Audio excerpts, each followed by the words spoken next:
చంద్రబాబు నాయుడు గారి నేతృత్వంలో కూటమి ప్రభుత్వం 3వ సంవత్సరంలో అడుగుపెట్టింది.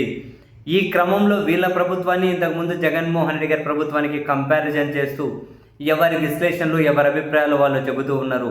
కానీ ఆశ్చర్యం ఏంటి అంటే ఇప్పుడు ఈ 2 సంవత్సరాల్లో వీళ్ళ పాలన ఏదైతే ఉందో ఈ పాలనకు మద్దతు ఇస్తున్న వాళ్ళు గత జగన్మోహన్ రెడ్డి గారి పాలన విధ్వంసకరంగా ఉంది, అన్యాయంగా ఉంది, దుర్మార్గంగా ఉంది, ఇప్పుడు వచ్చి వీళ్ళందరూ చక్కబెట్టారు, చక్కదిద్దారు అని చెప్పి మాట్లాడుతూ ఉన్నారు. కానీ ఎక్కడే కూడా అదిగో ఈ అంశంలో ఈ ప్రభుత్వం మెరుగని, లేదంటే మరొక అంశంలో ఈ ప్రభుత్వం మెరుగని అటువంటి చర్చ ఆధారాలతో సహా చూపించకపోవడం ఆశ్చర్యం కలిగిస్తుంది. ఇప్పుడు వెరీ సింపుల్, జగన్మోహన్ రెడ్డి గారి పరిపాలనను, చంద్రబాబు నాయుడు గారి పరిపాలనను ఏ అంశంలో కంపారిజన్ చేసి ఈ ప్రభుత్వం బాగుంది అని చెప్పొచ్చో అట్లీస్ట్ ఒక 3, 4, 5 విషయాలు కనుక ఎవరైనా చెబితే సీరియస్లీ వినాలని ఉంది. ఫస్ట్ ప్రజల ప్రాథమిక అవసరాలు చూడండి. విద్య, గత ప్రభుత్వంలో విద్యలో మౌలిక వసతులు లేకుంటే, విద్యలో ఇంప్రూవ్మెంట్ లేకుంటే, విద్య అందరికీ దక్కడంలో జగన్మోహన్ రెడ్డి గారి ప్రభుత్వ హయాంలో సంస్కరణలు, విధానపరమైన నిర్ణయాలు బాగున్నాయా? ఇప్పుడు బాగున్నాయా? ఇప్పుడు అదిగో ఈ స్కూల్ను బాగు చేసాము, ఈ స్కూల్లో మౌలిక వసతులు కల్పించామని ఎక్కడైనా చెప్పారు? ఇంగ్లీష్ మీడియం దగ్గర నుంచి, టోఫెల్ దగ్గర నుంచి, నీవు ఫుడ్ దగ్గర నుంచి, మంచి చదువు దగ్గర నుంచి ఏ విషయంలో మెరుగుపడింది? ఇంతకుముందు నాడు నేడు అని చెప్పి స్కూళ్ళలో రూపురేఖలు మార్చి స్మార్ట్ క్లాస్ రూమ్ దగ్గర నుంచి ఇంగ్లీష్ అని ఏమంటారు టోఫెల్ అని రకరకాలుగా పిల్లలను తీర్చిదిద్దే ప్రయత్నం గట్టిగానే జరిగింది. మరి ఆ విషయంలో మెరుగైందా? వైద్యం ఏం మెరుగైంది? ప్రభుత్వ ఆసుపత్రులకు పోతే కనీసం మెడిసిన్ కానీ లేవని చెప్పి బయట తీసుకుని అని చెప్పి రాసిస్తున్నారన్న వార్తలు మనం చూడట్లేదా? పోనీ వైద్య రంగంలో ఏమైనా రిక్రూట్మెంట్ చేశారా ఈ 2 ఏళ్లలో? ఏ ఆసుపత్రినైనా మౌలిక వసతుల కల్పన జరిగిందా? ఏ ఆసుపత్రులనైనా? పోనీ ప్రభుత్వ పరిధిలో ఉన్న మెడికల్ కాలేజీలు, దాని అనుబంధ ఆసుపత్రులను పీపీపీ అంటూ ప్రైవేట్ యాజమాన్యంలోకి తీసుకెళ్తూ ఉంటే మరి ఎలా సమర్థించగలం? కానీ జగన్ హయాంలో నాడు నేడు అనే ఆసుపత్రులు మార్చి ఒక్క వైద్య రంగంలోనే జగన్ హయాంలో దాదాపు 50,000కు పైగా రిక్రూట్మెంట్ జరిగింది. ఒకడ ప్రభుత్వ ఆసుపత్రులకు వెళ్తే ప్రభుత్వ ఆసుపత్రులు అప్పుడు చాలా భారంగా ఉండేవి. తర్వాత ఒక డాక్టర్ లేకున్నా ఇంకో డాక్టర్ అందుబాటులో ఉండడం, మందులు బ్రహ్మాండంగా, మౌలిక వసతులు అంత అది ఎక్సలెంట్ ఉండే. ప్రభుత్వ పరిధిలోనే ఆసుపత్రులు, మెడికల్ కాలేజీలు కానీ తీసుకొచ్చారు కూడా.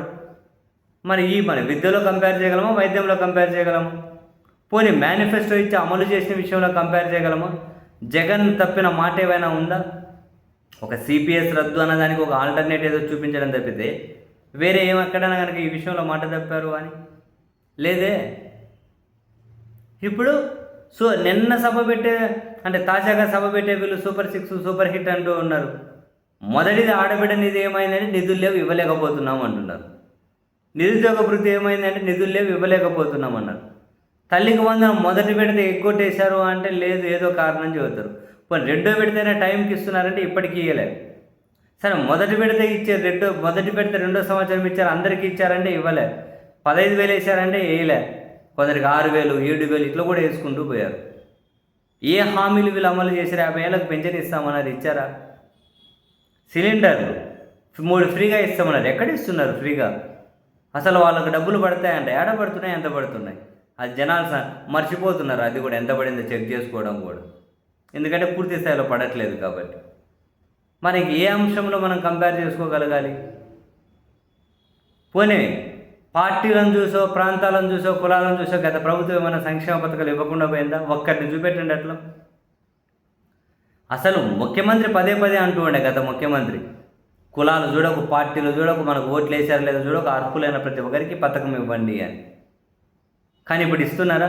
ఇప్పుడు ముఖ్యమంత్రి అంటున్నారు వైసీపీ వాళ్ళకి ఏమైనా మెయిల్ చేస్తే పాములకు పాలు పోసి పెంచినట్లే మీరేం చేయకండి, వాళ్ళని పట్టించుకోకండి, వాళ్ళ దగ్గరికి రానియకండి డైరెక్ట్గానే చెబుతూ ఉన్నారు. మరి ఏ విధంగా మనం కంపేర్ చేయాలి?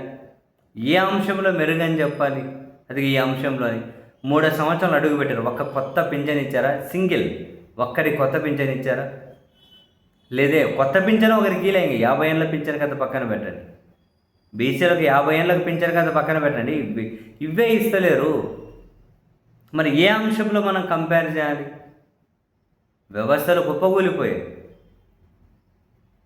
ఏ వ్యవస్థ పనితీరు మెరుగుపడింది? మరి ఏది ఇంకా ఏ అంశం? అది ఈ అంశం అని చెప్పి మాట్లాడడానికి ఏమీ లేదు.